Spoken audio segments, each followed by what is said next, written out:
ফাউন্ডেশনের সম্মানিত গভর্নর হযরতুল আল্লাম, বিশিষ্ট ইসলামী গবেষক হযরতুল আল্লাম হযরত মাওলানা আল্লামা ডক্টর সরকার কবিরউদ্দিন সালেহ সাহেব হুজুরকে হুজুরের মহামূল্যবান নসিহত পেশ করার জন্য মাহফিল পরিচালনা কমিটির পক্ষ থেকে সবিনয়ভাবে অনুরোধ করছি।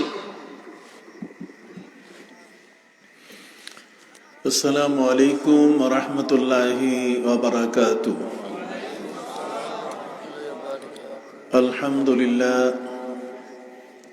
আলহামদুলিল্লাহ নাহমাদুহু ওয়া নাস্তাঈনুহু ওয়া নাস্তাগফিরুহু ওয়া নু'মিনু বিহি ওয়া নাতাওয়াক্কালু আলাইহি ওয়া নাউযু বিল্লাহি মিন শুরুরি আনফুসিনা ومن سيئات أعمالنا من يهد الله فلا مضل له ومن يضلله فلا هادي له ونشهد أن لا إله إلا الله وحده لا شريك له ونشهد أن سيدنا وحبيبنا وشفيعنا ومولانا محمدا عبده ورسوله صلى الله عليه وعلى آله وأصحابه وبارك وسلم. أما بعد فأعوذ بالله من الشيطان الرجيم. بسم الله الرحمن الرحيم.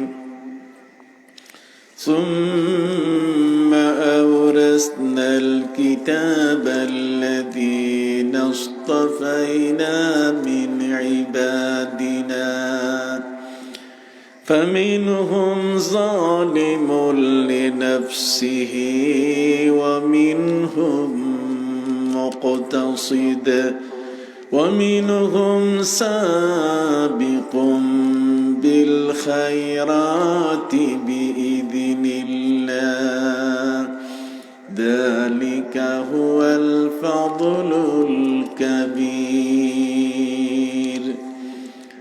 وقال تعالى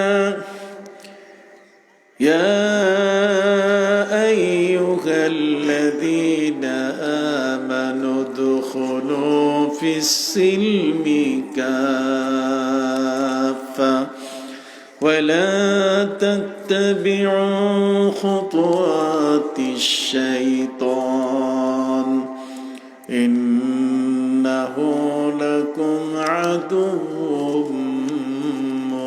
مبين.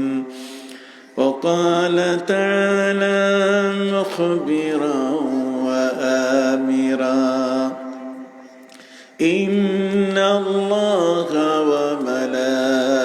وملائكته يصلون على النبي يا أيها الذين آمنوا صلوا عليه وسلموا تسليما. اللهم صل على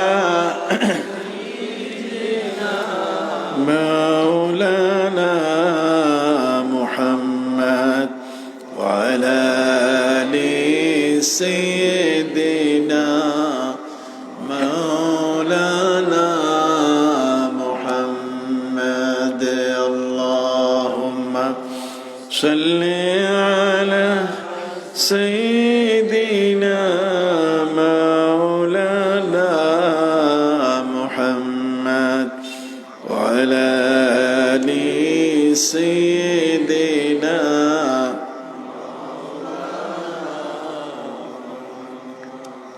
محمد.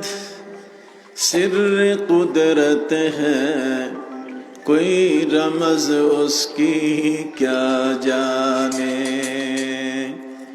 मोहम्मद सिर कुदरत है, कोई रमज उसकी क्या जाने। शरीयत में तू बंदा है, हकीकत में खुदा जाने। बलगल उला बिकमालिही, कशफत दुजा बिजमालिही, हसनत जमीउ खिसालिही, सल्लु अलैहि। क़ुव्वते इश्क़ से हर पस्त को बाला कर दे, क़ुव्वते इश्क़ से हर पस्त को बाला कर दे। हर दिल को नामे मोहम्मद से उजाला कर दे। बलगल उला बिकमालिही, कशफत दुजा बिजमालिही, हसनत जमीउ खिसालिही, सल्लु अलैहि वालिही। সিলেট গোলাপগঞ্জ হেতিমগঞ্জ মোল্লাগ্রাম জামে মসজিদ সংলগ্ন মাঠে অনুষ্ঠিত মোল্লাগ্রাম লতিফিয়া ইসলামী যুব সংঘের উদ্যোগে আয়োজিত শামসুল উলামা বিশ্বলি আল্লামা সাহেব কেবলা ফুলতলি রহমতুল্লাহ আলাই ও এলাকার মুর্দেগান রিসালে সওয়াব উপলক্ষে আজকের 10ম বার্ষিক ইসলামী মহাসম্মেলনের শ্রদ্ধাভাজন সভাপতি আমাদের সকলের শ্রদ্ধার ব্যক্তি হযরত মাওলানা রফিকুল ইসলাম খান সাহেব, অধ্যক্ষ হযরত আবু বকর সিদ্দিক রাদিয়াল্লাহু তাআলা মাদ্রাসা ফাইজ গ্রাম। আজকের প্রধান অতিথি যিনি মাজারজাত ওলি, মায়ের গর্ভ থেকে ওলি হয়ে এসেছেন, আল্লামা সাহেব কিবলা ফুলতলি রহমতুল্লাহ আলাইহির সুযোগ্য সাহেবজাদা আল্লামা মুফতি গিয়াসউদ্দিন চৌধুরী সাহেব মাদ্দাজুল্লাহ আলী। আজকের এ মাহফিলে আমন্ত্রিত মেহমানবৃন্দ, শ্রদ্ধাভাজন উলামা ইকরাম, এই মজলিসে আজকের উপস্থিত এলাকার বিশিষ্ট ব্যক্তিবর্গ, গুণীজন, কষ্ট স্বীকার করে গভীর রজনীতে এই প্যান্ডামিক সিচুয়েশনে, বৈশ্বিক মহামারী করোনা ভাইরাসের তাণ্ডবের মধ্যেও পবিত্র কোরআনের পাগল পাড়া, প্যারা নবী রসুল করিম সাল্লাল্লাহু আলাইহি ওয়াসাল্লামের আশিকান এবং বিশ্বলি আল্লামা সাহেব কেবলা ফুলতলি রহমতুল্লাহ আলাইহির শ্রদ্ধাভাজন ভক্তবৃন্দ, মুরব্বিয়ানে এজাম, সমবসী ভাইরা, যুবক বন্ধুরা, স্নেহের এবং আদরের কচিকাঁচা শিশুরা, পর্দার আড়ালে মা বোনেরা, আজকের এই মাহফিলের আয়োজক বৃন্দ, আসসালামু আলাইকুম ওয়া রাহমাতুল্লাহি ওয়া বারাকাতুহু। ওয়া আলাইকুম আসসালাম। আল্লাহ পাক রব্বুল আলামিনের শাহী দরবারে লাখো কোটি শুকর, আজকের আপনাদের মোল্লাগ্রাম লতিফিয়া ইসলামী যুব সংঘের এই মাহফিলে আসতে পেরে। আমার পাশে যিনি বসে আছেন, দীর্ঘ সময় পর্যন্ত যিনি আমার পরিচয় নিয়ে কথা বললেন, আসলে এই সিলেটের জমিনে মাহফিলের জগতে তার মাধ্যমেই এই সিলেটে আমার বিস্তার ঘটেছে। আজকের আমাদের এমপি সাহেব জনাব হযরত মাওলানা রফিকুল ইসলাম খান সাহেব এই হেতিমগঞ্জ থেকেই নানা মাহফিলে আমাকে উনি নিয়ে গেছেন, ফলে গোটা সিলেট এলাকায় সর্বত্র আমার পরিচয় এই একটি মানুষের মাধ্যমে হয়েছে। এই জন্য আমি তার প্রতি কৃতজ্ঞতা জ্ঞাপন করছি। আজকের যারা এখানে এই মুহূর্তে উপস্থিত, মহাগ্রন্থ আল কোরআনের দুটো জায়গা থেকে আপনাদের সামনে আমি তেলাওয়াত করেছি। আল্লাহ সুবহানাহু ওয়া তাআলা বলছেন, সুম্মা আওরাসনাল কিতাবাল্লাযীনা ইসতাফাইনা মিন ইবাদিনা। এই বিশ্ব জগতে আজকে যে আমরা বাস করছি, আজকে যাদের এই পৃথিবীতে অবস্থান, আল্লাহ তাআলা আমাদেরকে পবিত্র কোরআনের ওয়ারিশ বানিয়েছেন। আমরা কোরআনের উত্তরাধিকার হিসাবে এই কোরআনকে আমরা পেয়েছি। আমাদের পূর্বে যারা পৃথিবীতে এসেছেন, আমাদের প্রিয় নবী সাল্লাল্লাহু আলাইহি ওয়াসাল্লামের আগে, তারা এই মহাগ্রন্থ আল কোরআন পান নাই।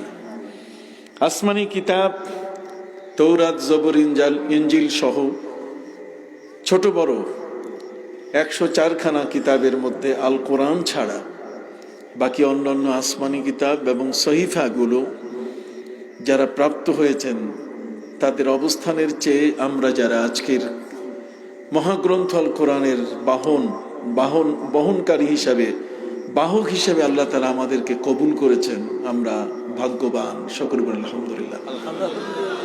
সম্মানিত সুধী, এমন একখানা কিতাব আল্লাহ আমাদেরকে দিয়েছেন যে কিতাবখানা পৃথিবীর এমন কোনো জ্ঞান নেই যা এর ভিতরে নাই। মহাগ্রন্থ আল কোরআনের মধ্যে জ্ঞান, বিজ্ঞান, সমাজ থেকে নিয়ে পরিবার, রাষ্ট্র, জগতের এমন কোনো বিষয় নেই যা এর মধ্যে বাদ পড়েছে। আল্লাহ বলেন, মা ফররাতনা ফিল কিতাবি মিন শাই, আমি আমার এই কিতাব কোরআনের মধ্যে কোনো কিছুর আলোচনা বাকি রাখি নাই। অতএব কোনো একজন ব্যক্তি যদি পবিত্র কোরআন পড়ে শ্রেষ্ঠ চিকিৎসক হতে চায়, তাহলে এই কোরআনের মাধ্যমে শ্রেষ্ঠ চিকিৎসক হওয়া তার জন্য সম্ভব। আজকে আমরা ট্যাবলেট, ক্যাপসুল অথবা এই ধরনের অ্যালোপ্যাথিক, হোমিওপ্যাথিক নানা ধরনের চিকিৎসায় আমরা যাই, কিন্তু কোরআনিক চিকিৎসা, পবিত্র কোরআন মজিদে আল্লাহ বলছেন, ওয়া নুনাজ্জিলু মিনাল কোরআনে মা হুয়া শিফা, আমি কোরআন নাজিল করেছি, এর মধ্যে মুক্তির সবকিছু ব্যবস্থা আছে, এর মধ্যে সবকিছু মুক্তির আয়োজন আছে। মানুষের জীবনের একটি হচ্ছে দৈহিক অসুস্থতা, আরেকটা হচ্ছে তার মানসিক, তার আত্মিক অসুস্থতা। দৈহিক অসুস্থতায় একজন ব্যক্তি যদি তার দেহের কোনো অঙ্গ প্রত্যঙ্গে যদি অসুস্থতা দেখা দেয়, তাহলে আমরা তাকে স্থানীয়ভাবে কোনো হাসপাতালে নিয়ে যাই, না হলে জেলা হাসপাতালগুলোতে নিয়ে যাই। আর যদি সেটি প্রকট আকার ধারণ করে, তাহলে আমরা ঢাকা, আমাদের রাজধানীতে নিয়ে যাই, অ্যাপোলোতে নিয়ে যাই, স্কয়ারে নিয়ে যাই।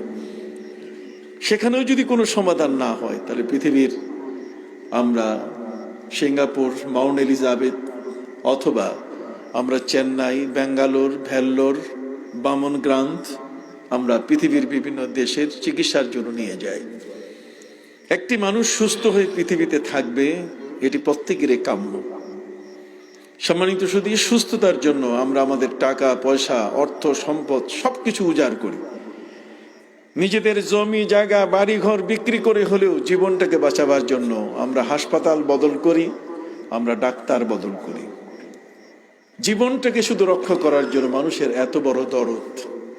একটা মানুষ যদি তার দৈহিক কঠিন রোগে আক্রান্ত হন, তাহলে তার বাঁচার জন্য তার চেষ্টার শেষ নাই। ঠিক অনুরূপভাবে কোনো মানুষ যদি তার আত্মিকভাবে, মানসিকভাবে যদি কোনো ব্যক্তি অসুস্থ হয়, তারও কিন্তু চিকিৎসার ব্যবস্থা আছে। কথা বলুন, চিকিৎসার কি আছে? ব্যবস্থা আছে। একটি মানুষ আত্মিকভাবে, মানসিকভাবে অসুস্থ হয় কিভাবে? পবিত্র কোরআন মজিদ আল্লাহ পাক রব্বুল আলামিন অসংখ্য আয়াতের মধ্যে এই বিষয়টি আলোকপাত করেছেন। আল্লাহ বলছেন, ওয়াল্লাযীনা ফী কুলুবিহিম যায়গুন ফায়াত্তাবিউনা মা তাশাবাহা মিনহু ইবতিগাআল ফিতনা।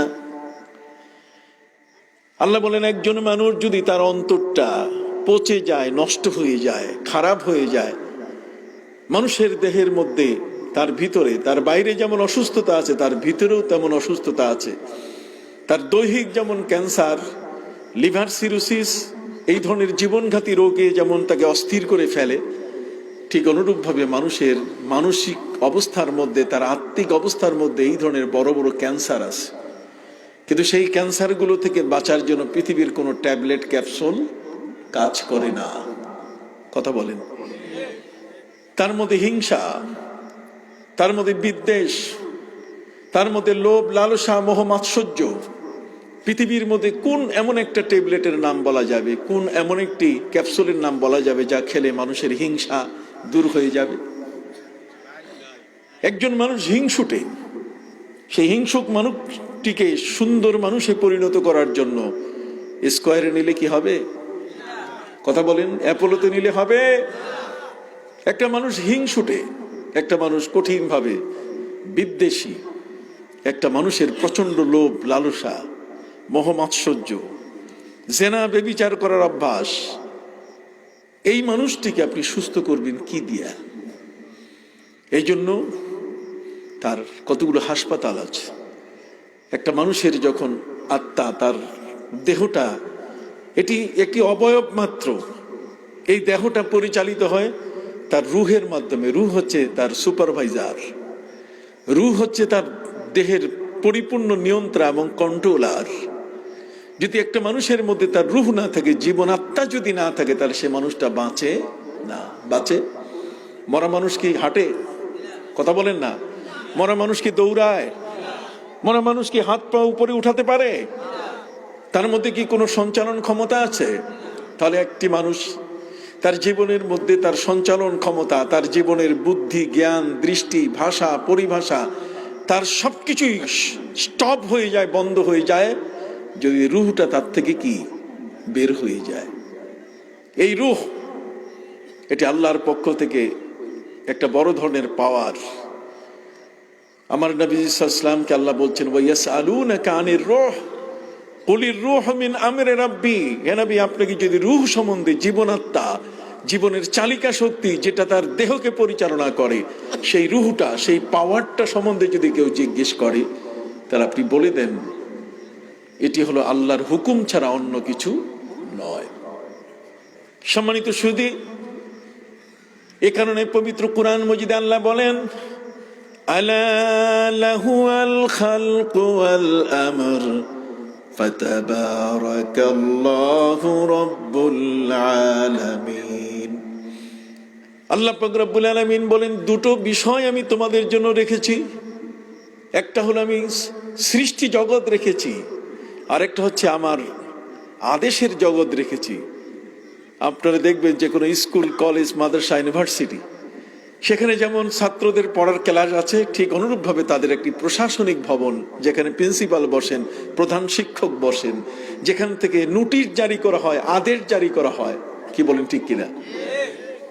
আল্লাহ বলছেন, আলা লাহুল খালকু ওয়াল আমর, আল্লাহর নিয়ন্ত্রণে আছে পৃথিবীর সমস্ত সৃষ্টি, জগতের সমস্ত সৃষ্টি। আলমে খালক, যেগুলো আল্লাহ সৃষ্টি করেছেন, যেটাকে বলা হয় আলমে শাহাদাত, আল্লাহর সৃষ্টি জগৎ। এই সৃষ্টি জগৎ কত? বিজ্ঞানীরা তারা বের করেছেন 90,000 আলম, 90,000 জগৎকে আল্লাহ সৃষ্টি করেছেন। যদিও মানুষের গণনা সীমিত, পবিত্র কুরআন মজিদে আল্লাহ বলছেন, ওয়ামা উতিতুম মিনাল ইলমি ইল্লা কালিলা।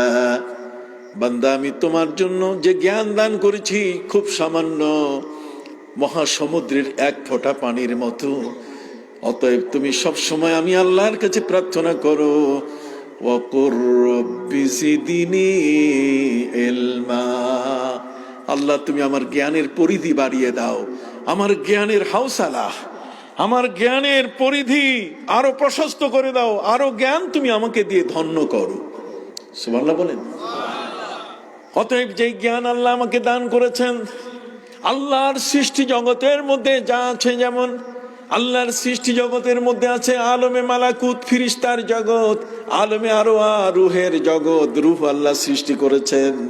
ঠিক এমনি করে আলমে লাহুত, আলমে নাসুত, আলমে জাবারুত, আল্লাহর যতগুলো সৃষ্টি সবগুলো, এগুলো আলমে খালক, আল্লাহর সৃষ্টি। এর সমস্ত সৃষ্টিকে চালাবার জন্য একটা প্রশাসন দরকার আছে কিনা? কতক্ষণ না, এই প্রশাসনটার নাম হলো আলমে আমর, আল্লাহর আদেশের জগৎ, প্রশাসনের জগৎ। ওই প্রশাসনের জগৎটা হলো আরশের উপরে। কোথায়? আরশের উপরে। এই জন্য পৃথিবীর কোন মানুষ যখন ঘুমিয়ে যায়, আল্লাহর হাবিব সাল্লাল্লাহু আলাইহি ওয়াসাল্লাম বলেন, কোন মানুষ যখন ঘুমিয়ে যায় তখন তার দেহের মধ্যে নফস থাকে, কিন্তু রূহ থাকে না। এই রূহটা তার দেহ থেকে বের হয়ে আল্লাহর আদেশের জগতে চলে যায়। ওই আল্লাহর আদেশের জগতে যাওয়ার পরে সেখানে আল্লাহর আদেশের জগতের অটো সিস্টেম আছে। ওই জগতের মধ্যে কেউ প্রবেশ করলে তাকে সেখানে রুকু করতে হবে, সেজদা করতে হবে। এই রুহটা গিয়ে সেখানে রুকু এবং সেজদা, এটি যদি করতে না পারে, এটা তার জন্য বরং কলঙ্কের ইতিহাস সৃষ্টি হয়। এই জন্য পৃথিবীতে যে মানুষটা নামাজি হয়, তার রুহটাও নামাজি হয়। ওই আরো সে আল্লাহর আলমে আমার আল্লাহর যে আদেশের জগৎ, সেখানে গিয়ে সে আল্লাহর নামে সেজদায় পড়ে যায়। পবিত্র কোরআন মজিদে আল্লাহ পাক রব্বুল আলামিন বলেন, কোন মানুষ পৃথিবীর মধ্যে যখন ঘুমিয়ে যায়, ঘুমানো মানুষটার রুহটা যখন তার নফসটা, রুহ বলেন নফস বলেন, পবিত্র কোরআন মজিদে কখনো কখনো দুটা সমর্থ এক অর্থে ব্যবহার করা হয়েছে। অতএব জগতের মধ্যে একজন ব্যক্তির রুহ, এটা যখন চলে যায়, রুহের সাথে তার দেহের কানেকশনটা ঠিক থাকে, ফলে মানুষটাকে একটা জীবন্ত মানুষ মনে হয়। একটা ট্রেন যখন চলে, চলন্ত অবস্থায় ট্রেনের গতি থাকে একরকম, আর যখন থেমে যায় তখন ট্রেনের মধ্যে ধক ধক ধক ধক একটা শব্দ তার ভিতরে কি থাকে, তার মানে ইঞ্জিনটা চলমান থাকে কিন্তু গতি থাকে না। একটা মানুষ যখন ঘুমিয়ে যায় তখন তার ইঞ্জিনটা ঠিক থাকে, কিন্তু হাত পাও, তার কোথাও যাওয়া, কোনো মন্তব্য, তার পক্ষে কোনো অভিমত দেওয়া, তার পক্ষে কোনো বিচার করা, তার পক্ষে এই ধরনের কোনো কিছু করার শক্তি থাকে না। এই রুহটা, এই নফসটা যখন চলে যায় আকাশে আল্লাহর আরশের জগতে, তখন আল্লাহ যদি ইচ্ছা করেন তাহলে রুহটাকে যদি ওখানে আটকায় দেন, তাহলে পৃথিবীতে সে লাশ হয়ে যায়, তখন তাকে দরজা ভেঙে বের করতে হবে। পবিত্র কোরআন মজিদে আল্লাহ বলেন, আল্লাহু ইয়াতাওয়াফাল আনফুসা হিনা মাউতিহা ওয়াল্লাতী লাম তামুত ফী মানামিহা ফায়ুমসিকুল্লাতী কাদা আলাইহাল মাউত ওয়া ইউরসিলুল উখরা ইলা আজালিম মুসাম্মা। সুবহানাল্লাহ বলেন। তাহলে প্রত্যেকের মনে এই বিষয়টার একটি অবস্থা তৈরি হলো যে আমরা ঘুমিয়ে গেলে কিন্তু রুহটা, নফসটা আমার কাছে কি থাকে না, এটা চলে যায় কোথায়? আল্লাহর আদেশের জগৎ, প্রশাসনিক ভবনে হাজিরা দেয়। সুবহানাল্লাহ বলেন। তাহলে আপনি পৃথিবীর এই জমিনের মধ্যে, এই পৃথিবীটা আপনার, সারা জগতের মধ্যে আপনার কর্তৃত্ব, নেতৃত্ব, জগতের মধ্যে সবকিছু আপনার চলবে এমনটা নয়, বরং ঘুমিয়ে পড়লে আপনার রূহ আপনার কাছে থাকে না, ঘুমিয়ে পড়লে আপনার নফসটা আপনার কাছে থাকে না, এটা চলে যায় কোথায়? আল্লাহর আদেশের জগতে। আল্লাহ বলেন, ফায়ুমসিকুল্লাতী কাদা আলাইহাল মাউত, যার উপরে আল্লাহ মৃত্যুর ফয়সালা করেছেন ওইখানে রুহটা আটকায় দেন। কোথায় যাবেন? রুহ নিয়ে পালাবেন কোথায়? সিঙ্গাপুর? সুযোগ নাই, সিঙ্গাপুরও তো ঘুমাইতে হবে। কথা বল না? সম্মানিত সুধী ভাইরা আমার, জগতের মধ্যে অ্যাপোলো বলেন, স্কয়ার বলেন, যেখানেই যান ঘুম তো আছে। আল্লাহ বলেন, বান্দারে তোমারে আটকাবার জন্য আমার কোনো বাহিনী পাঠাবার প্রয়োজন নাই। বাহিনী ছাড়াও আমি তোমার রুহটাকে আদেশের জগতে প্রবেশ করার পরে যদি আমি ছেড়ে না দেই, তাহলে তোমার পৃথিবীতে আসার কোনো সুযোগ নাই। আল্লাহ বলেন, ওয়া ইউরসিলুল উখরা ইলা আজালিম মুসাম্মা, আবার তোমাকে আরেকটা ঘুম আসা পর্যন্ত আল্লাহ ছেড়ে দেন। এই যে এখন আছি, ঘুমাবো, তারপর জেগে উঠবো, আবার আরেকটা ঘুম পর্যন্ত আল্লাহ আমাকে সুযোগ দিলেন পৃথিবীতে থাকার। কাজে আপনি কিসের স্বপ্ন দেখেন যে পৃথিবীতে আপনি 50 বছর 100 বছর বাঁচবেন? যদি আজিমপুরের গেটে আপনি যান, শহীদ বুদ্ধিজীবী কবরস্থানের গেটে যদি আপনি যান, ঢাকা শহরের ঠিক এমনি করে জুরাইন কবরস্থান, শাহজাহানপুর কবরস্থান, বনানী কবরস্থানের সামনে যদি আপনি যান, গিয়ে দেখবেন যে আপনার যে কত ছোট বয়সী, গতকাল যে শিশুটি জন্ম নিয়েছে, কোয়া কোয়া করে ডাক দিয়েছে, সেই শিশুটিরও লাশ বাবা চোখের পানি মুছতে মুছতে কবরস্থানে নিয়ে আসতেছে। কি বলেন, ঠিক না? সেই তুলনায় আপনি পৃথিবীতে বহু সুযোগ পেয়েছেন, বহুবার আপনি ধরা খেয়েছেন কিন্তু ছাড় পেয়েছেন। কথা বলেন। বহুবার আপনি কি ধরা খেয়েছেন? আপনি কত বড় বাহাদুর! আপনার বাহাদুরিকে, আপনার সিনাজুরিকে, আপনার এই উদ্ধতটাকে আল্লাহ তাআলা ইচ্ছে করলে আটকাই দিতে পারতেন, কিন্তু ছেড়ে দিয়েছেন। কেন ছেড়ে দিয়েছেন? এই কারণে, বাজা তু বাজা घर सदबार तौबा शिकस्ती बाजा, बाजा तो बाजा इधर गाहे मारा ना उम्मीद नीस।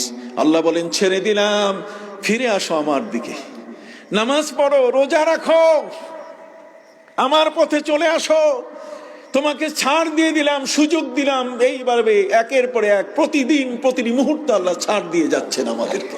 সুবহানাল্লাহ। অতএব পাপীকে কোন সময় কোন মুহূর্তে কাকে কিভাবে আটকায় দেন। আল্লাহু ইয়াতাওয়াফাল আনফুসা হিনা মাউতিহা ওয়াল্লাতী লাম তামুত ফি মানামিহা ফায়ুমসিকুল্লাতী কাদা আলাইহাল মাউত ওয়া ইউরসিলুল উখরা ইলা আজালিম মুসাম্মা। আপনাকে কিন্তু একটা সময় পর্যন্ত আল্লাহ ছেড়ে দিচ্ছেন, এরপরে আবার তিনি ধরে ফেলবেন। তাহলে আল্লাহ ধরার সুযোগ রাখছেন কিনা? জোরে বলেন, রাখছেন কিনা? এই জন্য ভাইরা আমার, এই পৃথিবীতে একজন মানুষ যখন বাস করে তখন তার দেহের মধ্যে একটা শক্তি আছে, যে শক্তিটার নাম হলো রূহ। নাম কি? রূহ। এই রূহটা হলো আল্লাহর আদেশের জগৎ থেকে আসছে। এটার জগৎ আলাদা, এটার খাওয়া আলাদা। আর যে দেহটা আল্লাহ তৈরি করেছেন, এই যে হাত পাও ঠ্যাং মাথা থেকে পা পর্যন্ত আপাদ মস্তক, এটারও খাবার আবার আলাদা। এটার খাবার আল্লাহ তৈরি করে দিয়েছেন পৃথিবীর এই জমিন থেকে। এখান থেকে আম বলেন, জাম বলেন, কাঁঠাল বলেন, এখানে রবি শস্য বলেন, শাক সবজি বলেন, সব ধরনের খাবার আল্লাহ পাক রব্বুল আলামিন তৈরি করে দিয়েছেন। এই পৃথিবীর খাবারগুলো খেয়ে খেয়ে আমার শরীর মোটা হয়, আমার শরীরের স্বাস্থ্য বাড়ে। কি বলেন, ঠিক কিনা? আমি অসুস্থ হয়ে পড়ি। আমার দেহটাকে বাঁচাবার জন্য, দেহটা তৈরি হয়েছে মাটি থেকে, খাবারও আল্লাহ দিয়েছেন কোত্থেকে? মাটি থেকে। সুবহানাল্লাহ কইবেন না? খাবারও দিয়েছেন কি? মাটি থেকে। আর রূহটা আসছে কোত্থেকে? আল্লাহর আদেশের জগৎ থেকে। এই জন্য সেই রূহের খাবারটাও কই? আল্লাহর আদেশের জগৎ থেকে এই রূহেরও খাবার ব্যবস্থা করেছে। এই রূহের খাবার হলো আল্লাহর জিকির। জোরে বলেন, রূহের খাবার কি? আপনি বলছেন না কেন? রূহের খাবার কি? পৃথিবীর বিজ্ঞানীরা এটা ভাগ করতে জানে না। শেক্সপিয়ার বলেছেন, দুনিয়াটা মস্ত বড়, খাও দাও ফুর্তি করো। শেক্সপিয়ারের কাছে রূহের খবর নাই, ডারউইনের কাছে রূহের খবর নাই, ডানসনের কাছে রূহের খবর নাই, প্লেটোর কাছে রূহের খবর নাই। ওই আজকের পৃথিবীতে যারা এই পৃথিবীতে ধর্ম নিয়ে যারা খেলতামাশা করছে, তাদের কাছে কি রূহের খবর নাই? তার রূহটাকে চিনে না। তারা মনে করে যে মানুষ মরে যায় যখন তার রক্তের সেলগুলো নষ্ট হয়ে যায়। ওরা মানুষের মৃত্যুটাকে ওরা রূহের সাথে কখনো তারা একসাথে মিলায় না। এই জন্য ওরা মনে করে যে আমরা মরে গেলে মাটি হয়ে যাব। আবার কি, আমাদেরকে আবার বের করবে কে? কার ক্ষমতা আছে? কতক্ষণ না পৃথিবীতে এই বিষয়টাকে কেন্দ্র করে কয়েক দলে মানুষ বিভক্ত হয়েছে। তার মধ্যে একদল মানুষ তারা মনে করে যে পৃথিবী থেকে যাব, আবার চলে আসব। কতক্ষণ না আবার কি চলে যাবে?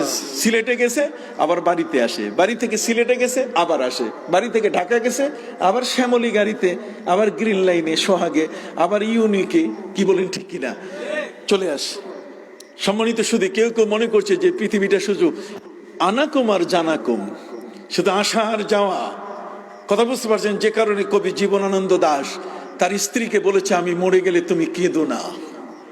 কবি জীবনানন্দ দাশ তিনি বলেছেন, স্ত্রীকে বুঝাবার চেষ্টা করেছেন, রে স্ত্রী, আমি মরে গেলে চোখের পানি ফেলবে না। স্ত্রী বলছে, স্বামী রে, তোমার জন্য 1 গ্যালন পানি, 1 বালতি পানি চোখের ভিতরে ঢুকাই রাখছি। মরে গেলে তোমার জন্য কেঁদে কেঁদে আমি আমার জীবনকে উজাড় করে ফেলবো। স্বামী বলছে, কাঁদিস না রে, মরে গেলে কাঁদবি না, আমি আবার ফিরে আসবো তোমার কাছে। স্ত্রী বলছে, স্বামী তুমি ফিরে আসবে কোথায়? পাবো কই? ইংল্যান্ডে, ইউরোপে, অস্ট্রেলিয়ায়? তুমি তো আমার বাংলার মানুষ, তোমাকে পাবো কোথায়? তখন স্বামী বলে দিয়ে দিল, জীবনানন্দ দাশ, তুমি আমাকে খুঁজে পাবে ধানসিঁড়ির তীরে। স্ত্রী বলছে, তাহলে তোমাকে চিনবো কি করে? তুমি কি মানুষ হয়ে আসবে? তোমার যে রূপ, এটা কি ঠিক থাকবে? স্বামী বলছে, না না, এটি ঠিক থাকবে না, আমি রূপ পরিবর্তন করে আসব, আমি কাউয়া হয়ে আসব। কি হয়ে আসব? না হলে শঙ্খচিল হয়ে আসব, না হলে শালিকের বেশে আসব। যে কারণে কবি জীবনানন্দ দাশ তিনি কবিতা লিখে গেলেন, আবার আসিব ফিরে ধানসিঁড়িটির তীরে, আবার আসিব ফিরে ধানসিঁড়িটির তীরে। এই বাংলায় হয়তোবা মানুষ নয়, শঙ্খচিল হয়ে শালিকের বেশে। হয়তোবা মানুষ নয়, ভোরের কাক হয়ে নবান্নের দেশে। কতক্ষণ ভোরের কাক হয়ে নবান্নের দেশে আবার ফিরে আসতে চায়। তার মানে পুনর্জন্মবাদী। তারা বলে মরিও আমরা মরি না, আবার ফিরে আসব। ওদের ভয় নাই, পৃথিবীতে আবার আসা হবে, ইন্দুর বান্দর হয়ে আসবো। কন্যা নাউজুবিল্লাহ মিন যালিক। যে কারণে ক্ষুদিরাম তার মাকে ডেকে বলছে, একবার বিদায় দাও মা, ঘুরে আসি। একবার বিদায় দাও মা, ঘুরে আসি। হাসি হাসি পড়ব ফাঁসি, দেখবে ভারতবাসী। একবার বিদায় দাও মা, ঘুরে আসি। তার মানে পুনর্জন্মবাদী। এরা মরে গেলে আবার পৃথিবীতে আসতে চায়। ওরা আখেরাতকে বিশ্বাস করে না। জোরে বলেন, ওরা আখেরাতকে কি বিশ্বাস করে না।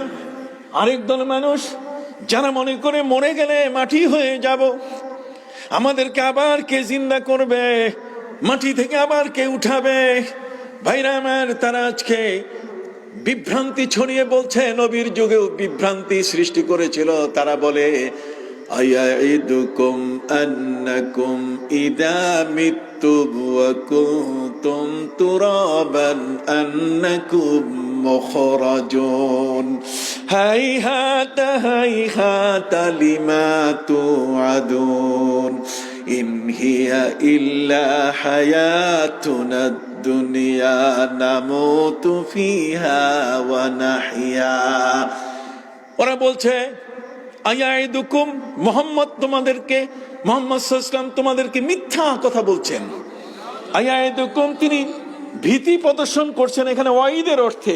আয়াইদুকুম আন্নাকুম ইদা মিত্তুম ওয়া কুনতুম তুরাবান আন্নাকুম মুখরাজুন। ওরা বলছে মুহাম্মদ তোমাদেরকে মিথ্যা কথা বলছেন, তোমাদেরকে ভীতি প্রদর্শন করছেন যে তোমরা মরে গেলে পরে আবার কবর থেকে তোমাদেরকে উঠানো হবে। মিথ্যা কথা। হাইহাতা হাইহাতা লিমা তুআদুন, তোমাদেরকে যেই বিষয় সম্পর্কে ভীতি প্রদর্শন করা হচ্ছে, আফসোস মুহাম্মদ এই ধরনের বাজে মিথ্যা কথা বলছে।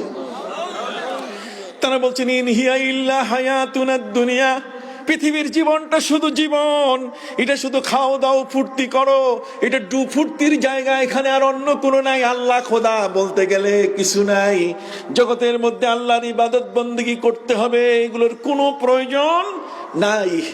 ইন হিয়া ইল্লা হায়াতুনাদ দুনিয়া নামুতু ওয়া নাহইয়া ওয়া মা নাহনু বিমাবউসিন। ইন হুয়া ইল্লা রাজুলুন ইফতারা আলাল্লাহি কাযিবান।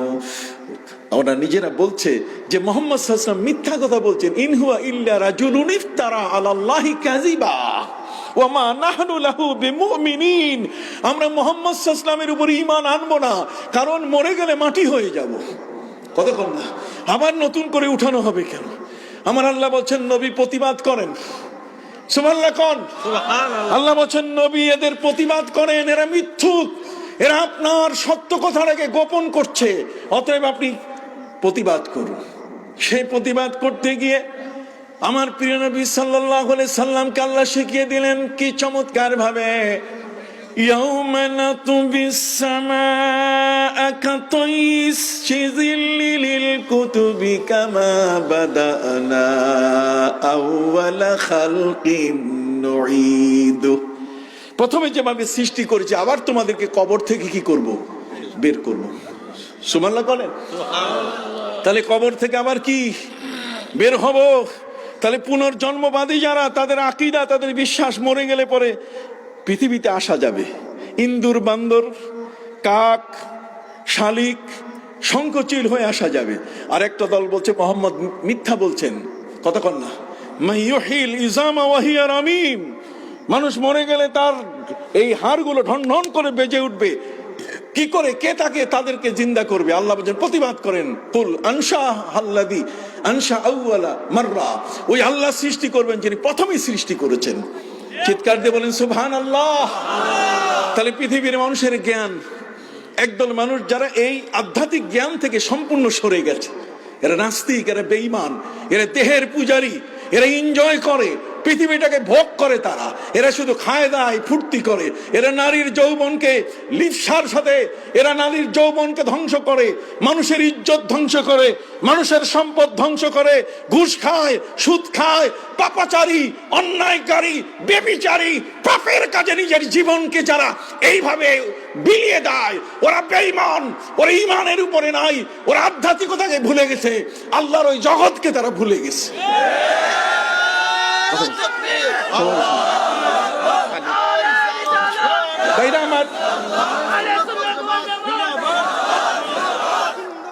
ইসলাম এই দুটার মধ্যে সমন্বয় করেছে, দেহ এবং তার রুহের মধ্যে সমন্বয় করেছে, তার আধ্যাত্মিকতা, তার এই জীবন দুটোর মধ্যে সমন্বয় করেছে।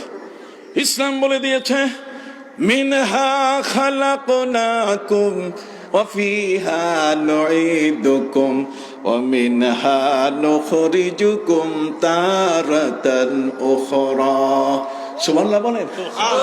একটা মানুষ মরে গেলে কবরে যখন তার বুকে মাটি চাপা দেওয়া হচ্ছে, মাটি যখন তার হাতে দেওয়া হচ্ছে, তখন হাতে কি মাটি, মাটি হাতে নিয়ে বলছে মিনহা খালাকনাকুম, আল্লাহ বলেন এই মাটি দিয়ে আমি তোমাকে সৃষ্টি করেছি, যাকে তুমি কবরে রেখেছো তাকে আর তোমাকে ভিন্ন কোনো দিক দিয়ে আমি সৃষ্টি করি নাই, মাটি দিয়ে আমি সৃষ্টি করেছি।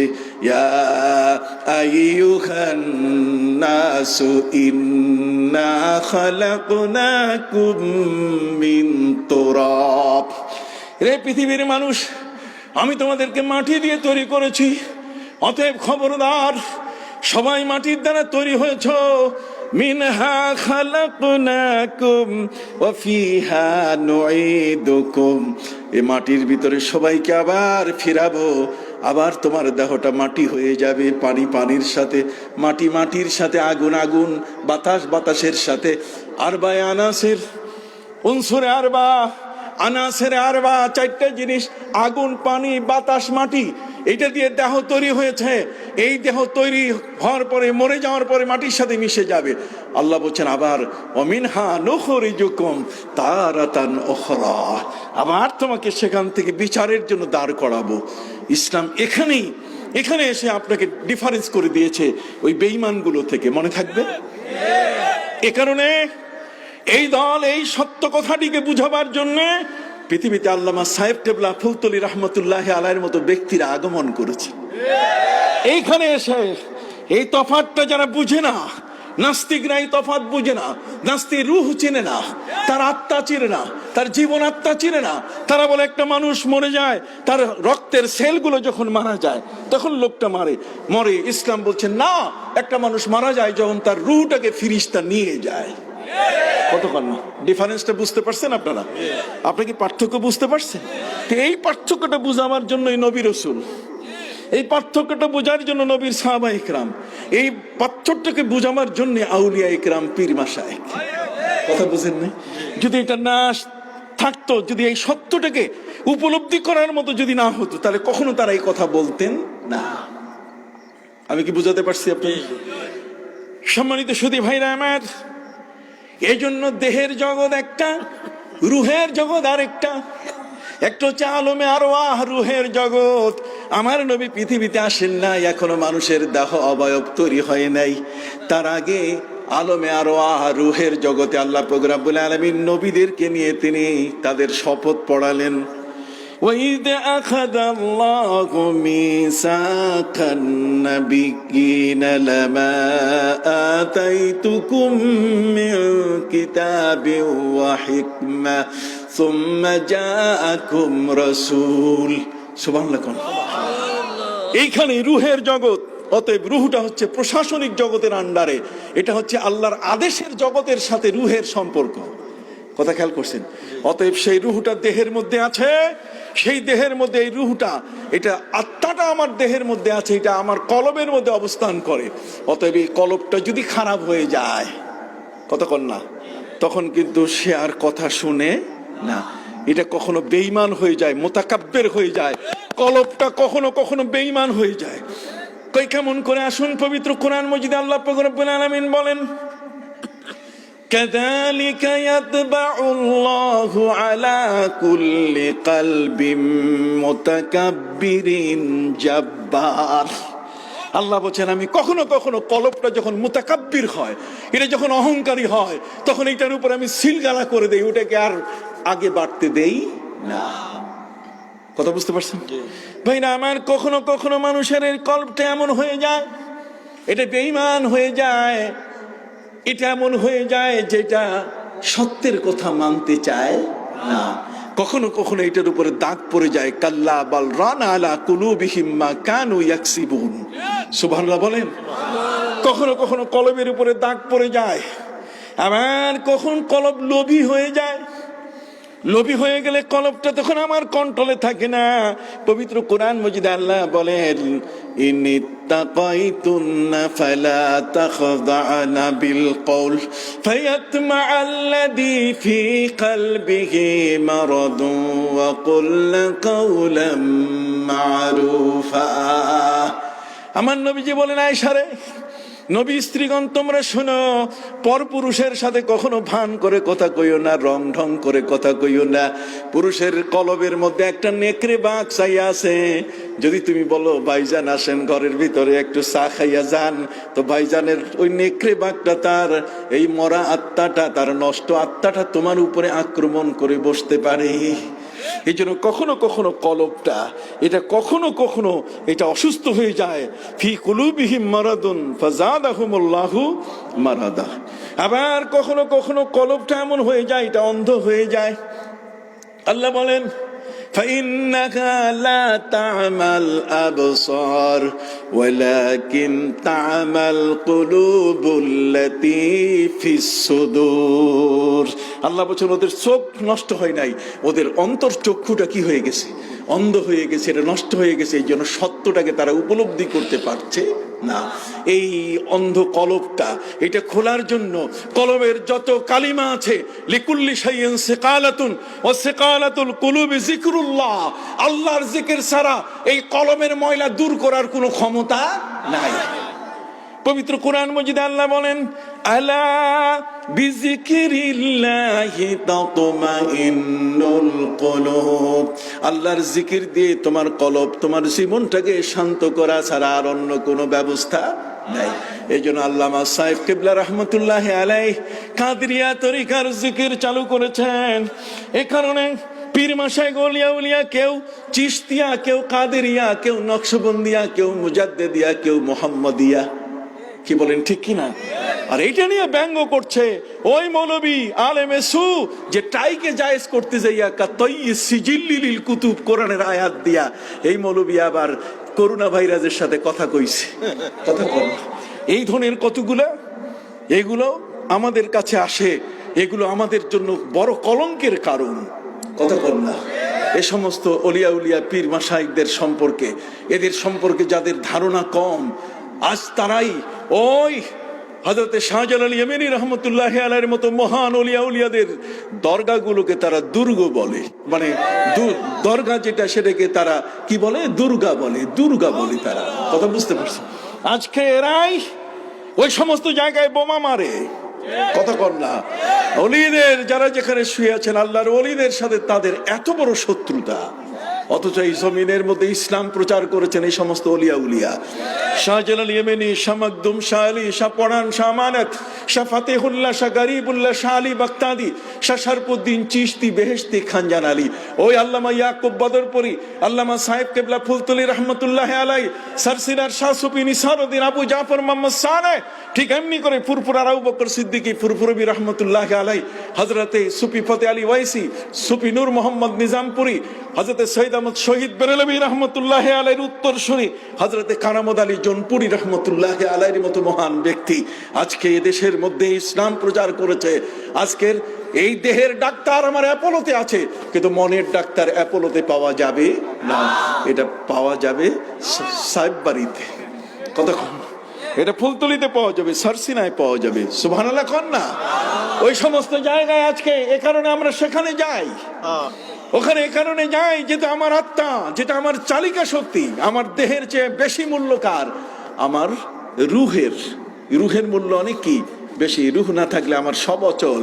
কাজে সেটাকে সচল করার জন্য জিকির, আজকার, ইবাদত, বন্দেগীতে যেন আমি সুস্থ সবল থাকতে পারি, এ কারণে আজকের এই সমস্ত ওলিয়া উলিয়া, পীর মাশায়েখ ঈমানের দৌলতে আমাদেরকে তারা ভাগ্যবান বানিয়েছেন। আমরা প্রিয় নবী সাল্লাল্লাহু আলাইহি ওয়াসাল্লামের আনিত নবী এবং রসুল যারা, তারা এই বিষয়টাকে এস্টাবলিশ করেছেন, মানুষকে তার অপরাধ থেকে মুক্তি দেওয়ার জন্য, তার দেহের সমস্ত চাহিদা থেকে তাকে রক্ষা করার জন্য এই রুহটাকে আর কলবটাকে তারা শাসন করেছেন।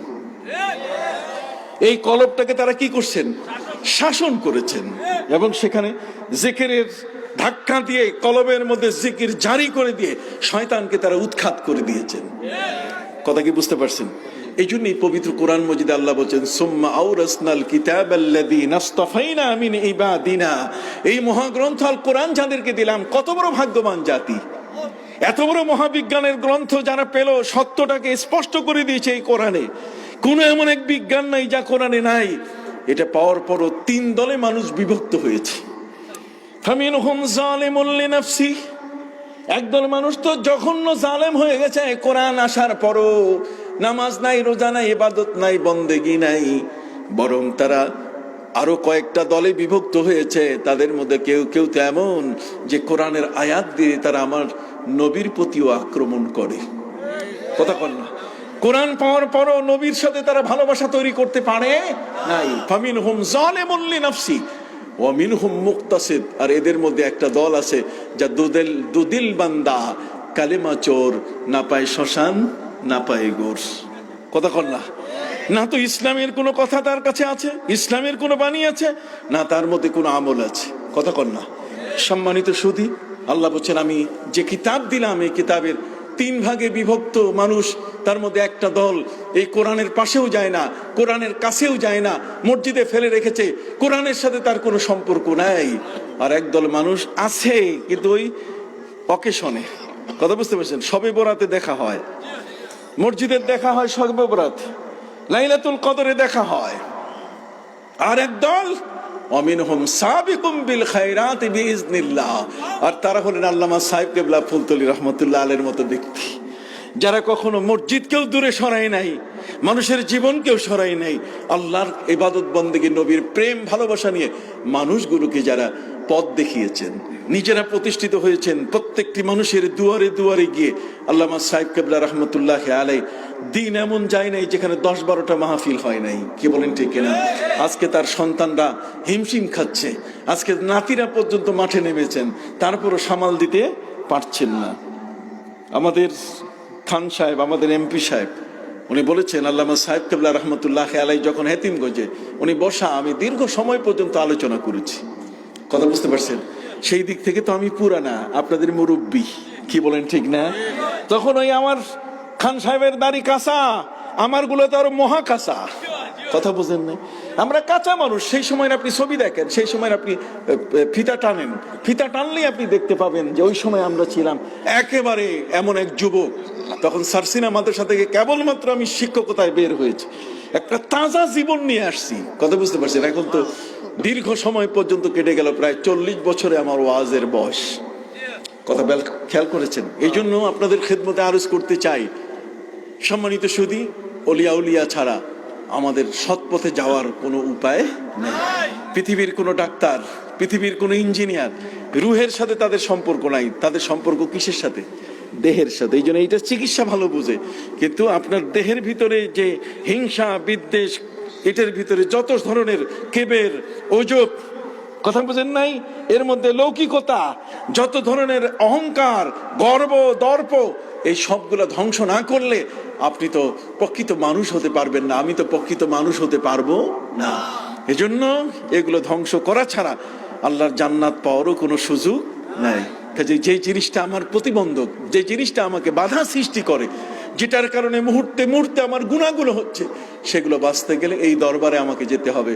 এই রুহের হাসপাতাল হলো ফুলতলি দরবার, সারসিনা দরবার। কোন সুবহানাল্লাহ।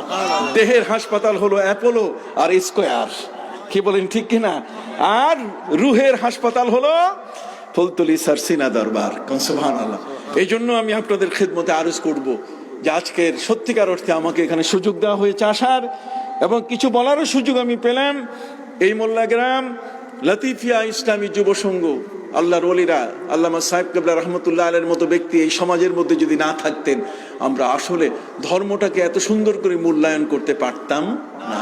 ধর্মটাকে আমরা বুঝেছি, এই ধর্ম ছাড়া মানুষ মানুষ থাকে না। ইসলামকে বাদ দিয়ে মানুষ পশু হয়ে যায়। জোরে বলেন, ইসলাম ধর্মকে বাদ দিয়ে মানুষ কি হয়ে যায়?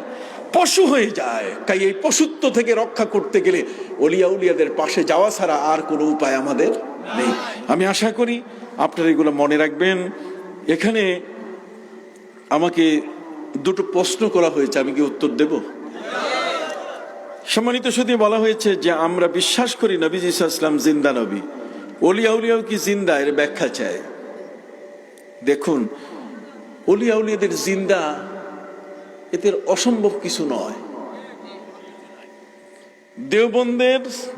দেওবন্দ উপমহাদেশের শ্রেষ্ঠ বড় ধরনের একটা মাদ্রাসা, আমিও দেওবন্দের ছাত্র। দেওবন্দের একটা গেট আছে, এটার নাম হলো বাবু জাহের। বাবু জাহেরের গেটের পাশে আল্লামা শাব্বির আহমদ উসমানী সাহেবের কবর। প্রতিদিন আসরের সময় ছাত্রেরা মাদুর বিছাইয়া, এরকম হগলা মাদুর বিছাইয়া সেখানে কেতাব নিয়ে বস। তোদেরকে জিজ্ঞাসা করা হয় যে তোমরা এখানে বসছো কেন, এখানে কেন? ওরা বলছে ক্লাসে যতটুকু বুঝি না তার চেয়ে বেশি বুঝে আসে এই কবরের পাশে। তাহলে কবরে যিনি আছেন, কোন মানুষ যখন মারা যায় আল্লাহর ওলি, কবরে গেলে তার 6 গুণ তাসারুপতের ক্ষমতা বেড়ে যায়। তাসারুপতের ক্ষমতা 6 গুণ কি বেড়ে যায়। নবী জিন্দা ঠিক কথা, কিন্তু তার সাথে আরেকটা জিনিস বলেন, ওয়ালা তাকুলু লিমান ইউকতালু ফি সাবিলিল্লাহি আমওয়াত বাল আহইয়াউ ওয়ালাকিন লা তাশউরুন। যারা আল্লাহর রাস্তায় জীবন দিয়েছেন, শহীদ হয়েছেন, আল্লাহ বলেন তাদেরকে মৃত বলো না, বাল আহইয়া, ওরাও কি জিন্দা। ঠিক এমনি করে আমি যখন ইরাকে ঢুকতেছি, জর্ডান থেকে যখন কি ইরাকে যখন ঢুকতেছি, তখন একটি জায়গা যেখান থেকে আমি ইরাকের ভিতরে প্রবেশ করলাম, এর বর্ডারের মধ্যে দেখি একটা মানুষের হাত, একটা মানুষের পা এই হাঁটু থেকে বাইরে আছে এরকম। তো যেহেতু আমি মাদ্রাসায় পড়েছি, মাদ্রাসায় পড়ার কারণে আমি সেখানে আরবিতে লেখা আমি দেখলাম যে এই পাটা কার এবং কতদিন থেকে এই পাটা বাইরে আছে। মূলত একজন অলি, একজন দরবেশের পা, একজন অলি আরেকজন অলির পাশ দিয়ে আসছেন।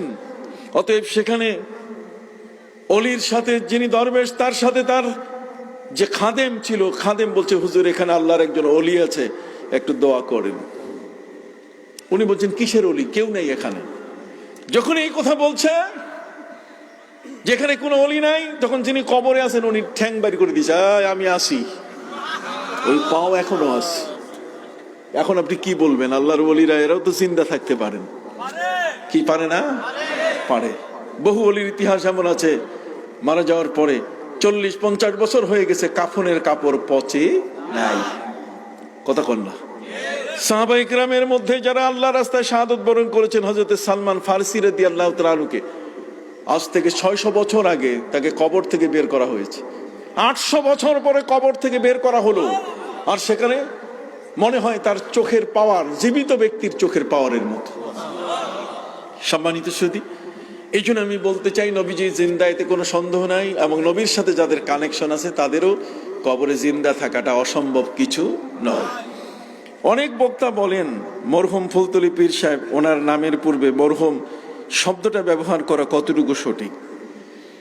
দেখুন, মরহুম শব্দের অর্থ এটা একটা দোয়া, এটা একটা কি দোয়া। মরহুম মানে আল্লাহ তার উপরে রহম করেছেন, ফাইনাল রহম করে ফেলছেন। আল্লামা সাহেব কেবলা রহমতুল্লাহ আলাইহি, আমাদের বাপ মা মারা গেলে তাদেরকে মরহুম বলি না? তো মরহুম মানে যার উপরে আলামান রহিমা, যার উপরে রহম করা হয়েছে। কথা বুঝেন নাই? কাজে তার উপরে আল্লাহর রহম আছে, আল্লাহ দয়া করেছেন তার উপরে, কাজে মরহুম বলতে কোনো বাধা নাই। ব্যবহার করে দয়া করে উত্তরগুলো দিয়ে বাধিত করবেন। উত্তর দিয়েছি। শায়েখ আপনার সম্পাদিত মাদ্রাসার 9ম-10ম শ্রেণীর আরবি প্রথম কিতাবে আদ-দারসুস সানিতে একটি সংলাপে রসুল কি উম্মি তথা লিখতে জানেন না, পড়তে জানেন না বোঝানো হয়েছে। এ বিষয়ে সঠিক ব্যাখ্যা দিলে আমরা কৃতজ্ঞ থাকব। এখানে একটা আল হেওয়ার আছে, আল হেওয়ার মাল আজনাবি, তার মানে একজন অপরিচিত লোকের সাথে কথোপকথন। কতক্ষণ না, একজন অপরিচিত লোকের সাথে কি কথোপকথন। এখানে এই যে জিনিসটা লেখা হয়েছে, আমি যখন এটা সম্পাদন করেছি, আমার আরবি এই বাংলাদেশ মাদ্রাসা শিক্ষা বোর্ডের পঞ্চম শ্রেণী থেকে একাদশ শ্রেণী পর্যন্ত যত আরবি বই, সমস্ত আরবি বই আমি সম্পাদনা করেছি। কথা বলছে আরবি যে সিলেবাসের বইগুলো, এই জন্য এখানে লিখছে যে আপনার সম্পাদিত, তার মানে আমি এই বইগুলোকে সম্পাদন করেছি। মাদ্রাসা বোর্ড আমার দায়িত্ব দিয়েছে যে আপনি এটা লেখেন। আমি এই অংশটা দেখার পর আমি তাদেরকে বলছি যে আপনারা খবরদার এটা রাখবেন না। নবী করিম সাল্লাল্লাহু আলাইহি ওয়াসাল্লাম উম্মি বলতে গেলে তিনি মাওয়ালা নবী। উম্মি মানে নিরক্ষর না, উম্মি মানে কি? নবী উম্মি, ঠিক আছে, পবিত্র কোরআনে নবীকে উম্মি বলা হয়েছে। নবীকে কি বলা হয়েছে? উম্মি। তো উম্মি শব্দের অর্থ নবী লিখতে জানেন না, এটা হচ্ছে কিছু কিছু মুফাসসিরের অনুবাদ। কিন্তু আমরা যারা বিশ্বাস করি, আমাদের অনুবাদ হচ্ছে যে কোনো শিশু যদি মায়ের গর্ভে থাকতে যদি তার বাবা মারা যায়, তাহলে সেই শিশুটি যখন জন্ম নেয় তখন সে বাবাকে পায় না, পায় কাকে? মাকে।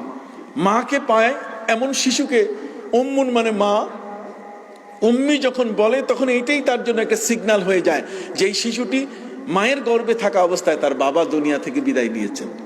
কাজে উম্মি মানে মাওয়ালা নবী। অথবা যারা মক্কায় জন্ম নিয়েছেন তাদেরকে বলে কি? উম্মুল কোরা, যেটা মক্কায় যারা জন্ম নিয়েছেন তাদেরকে উম্মি বলে। কতক্ষণ তো কাজে নবী উম্মি ঠিক, কিন্তু এর দ্বারা নবী লিখতে জানেন না, নবী পড়তে জানেন না।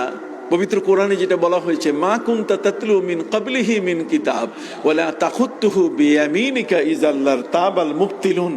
আল্লাহ বলছেন, হে নবী, এর আগে আপনাকে কোনো আসমানি কিতাব আমি পড়াই নাই, তৌরাত জবর ইনজিলও পড়েন নাই, এবং আপনার লেখাটাকে আমি স্টপ করে রেখেছি। আপনার ডাইন হস্তের লেখাটাকে আমি কি করেছি? বন্ধ করে রেখেছি। কেন? ইজাল্লার তাবাল মুবতিলুন, যাতে বাতিলরা যেন বলতে না পারে, প্রোপাগান্ডা করতে না পারে যে আপনি তৌরাত ইনজিল দেখে নিজ হাতে হাতে আপনি কোরআন বানাইছেন। এই জন্য আপনাকে কোরআনকে মানুষের কাছে বেশি গ্রহণযোগ্যতা দেওয়ার কারণে আমি আপনার লেখাটা স্টপ করে রেখেছি। এর অর্থ এই নয় যে নবী লেখা জানতেন না। কতক্ষণ না, এটা হচ্ছে প্রয়োজনের খাতিরে কাফেরদের এই সমস্ত বাতিলদের এই মন্তব্যটা যেন করতে না পারে, এই খাতিরে আমি আপনারটাকে এটা স্টপ করেছি। আপনি তো মুআল্লিম, নবীজি বলছেন ইন্নামা বুইসতু মুআল্লিমান, আমি শিক্ষক হয়ে আগমন করেছি। কিন্তু দুঃখজনক এটা সেইভাবে রাখা হয়েছে। কিছু মানুষ তো এমন আছে যারা উল্টাপাল্টা কিছু কাজ এমন করে ফেলে, কি বলেন ঠিক কিনা, যার দ্বারা, যেমন সহিহ বুখারীর এর ভিতরে কেউ কেউ বলছে যে অনেক জয়ীফ হাদিস আছে। সহিহ বুখারীর মধ্যে আবার জয়ীফ হাদিস আসলো কিভাবে? আবার আপনি দেখবেন তাফসীরে বাইজাবির মধ্যে কিছু জয়ীফ হাদিস ঢুকাই দেওয়া হয়েছে, যে যাতে এই কিতাবটার লেখকের যেন গ্রহণযোগ্যতা না থাকে, লেখকের যেন গ্রহণযোগ্যতা না থাকে। এই জন্য আমরা এটার উপরে আমরা প্রতিবাদ করেছি, এবং এটা সংশোধিত আকারে ইনশাল্লাহ চলে আসবে। কি বলেন ঠিক কিনা? এটা আমরা প্রতিবাদ করেছি, কথা বুঝতে পারলেন, যাতে কোনোভাবেই এটা আগামীতে আমরা এটা থাকতে দেব না ইনশাল্লাহ। কতক্ষণ না, আগামীতে থাকতে কি দেব না। আমাদের মাননীয় প্রধানমন্ত্রী তিনি ইসলাম বান্ধব, নবীর সাথে বেয়াদবি তিনি পছন্দ করেন না। এক, আরেকটা হলো ঈদে মিলাদুন নবী সাল্লাল্লাহু আলাইহি ওয়াসাল্লাম পালন করে রাষ্ট্র। কি বলেন ঠিক না? আজকের একদল মানুষ বলে যে মিলাদ নাই। কি নাই? মিলাদ নাই। আপনি মিলাদ নাই বলছেন, মিলাদ নাই, মিলাদ নাই কেন? আপনি বলছেন যে 600 বছর পরে আসছে। আরে 600 বছর পরে মিলাদ আসলো, আপনি কাকে বুঝাচ্ছেন? একটা জাহেল মূর্খকে আপনি বুঝাতে পারেন, কিন্তু একজন শিক্ষিত ব্যক্তিকে আপনি বুঝাইতে পারবেন না।